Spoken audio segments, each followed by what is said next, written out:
한국인들, 특히 좌파들의 정신병 중 하나는 한국인이 우월하다라는 미친 생각을 갖고 있다는 것이다. 그렇게 우월한데 3000년 내내 중국과 일본한테 쥐어터지다가 이제 겨우 처음으로 세계 10위권 국가로 올라왔다는 것이다. 그런데 지금 세계 10위권 경제력도 한국이 잘해서가 아니라 미국이 서포트해준 덕이다. 나는 한강의 기적이란 말을 싫어한다.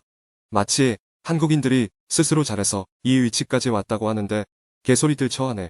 미국이 일본 구슬려서 기술 이전해주고 서포트한 덕에 이 자리까지 온 것이다. 그런데 이제 그런 10위권 지위마저 위태스럽다.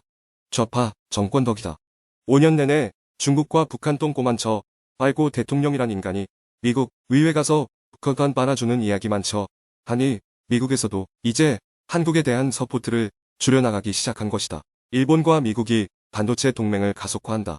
알다시피 90년대까지 세계 반도체는 일본이 압도적이었다. 심지어 미국 GDP의 80%까지 따라잡아 미국이 깜짝 놀란다.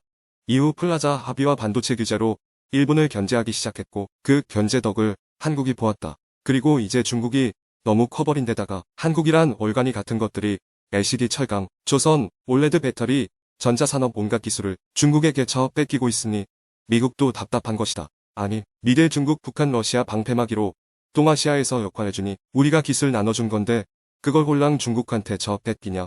거기다 좌파 정권 들어서 친중 친북이라고. 에이, 반도체 다시냐. 그리고 그 반도체를 일본과 대만에 분할해서 나눠주려고 한다. 이 상황을 만든 좌파 정권과 문재인은 정말 치가 떨릴 정도로 토악질 나온다. 나라 쳐 말아먹고 책방 열고 있네. 윤석열이 뒤늦게 미국 정부한테 굽신거리지만 이미 새로운 플랜은 문재인 정권 말기 이전에 완성된 듯 보인다. 이 나라는 진짜 답이 없는 나라다. 조선시대 때 고종이란 인간이 막판에 말아먹을 때도 그렇지만 애초에 좌파란 것들이 매국 노짓을 하면 지지율이라도 거둬야 하는데 아직도 40%가 넘게 지지하는 조사가 나온다. 대가리를 다 깨버릴 수도 없고 멍청한 인간들이 너무나 많다. 결국 가장 무서운 현실이 나타나고 있다. 미국이 다시 일본의 반도체 주도권을 넘긴다면 한국은 진짜 앞으로 답이 안 나온다. 중국한테 기술처 뺏기고 반도체마저 뺏긴다면 최악의 경우 제2의 필리핀이 될 수도 있다. 진짜 멍청한 인간들이 뭉쳐있는 게 한국이란 나라인데 52시간 이러고 있네.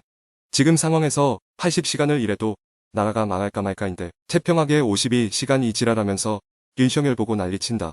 우리가 유럽이야. 우리가 자원부국이야. 우리가 똑똑한 나라야.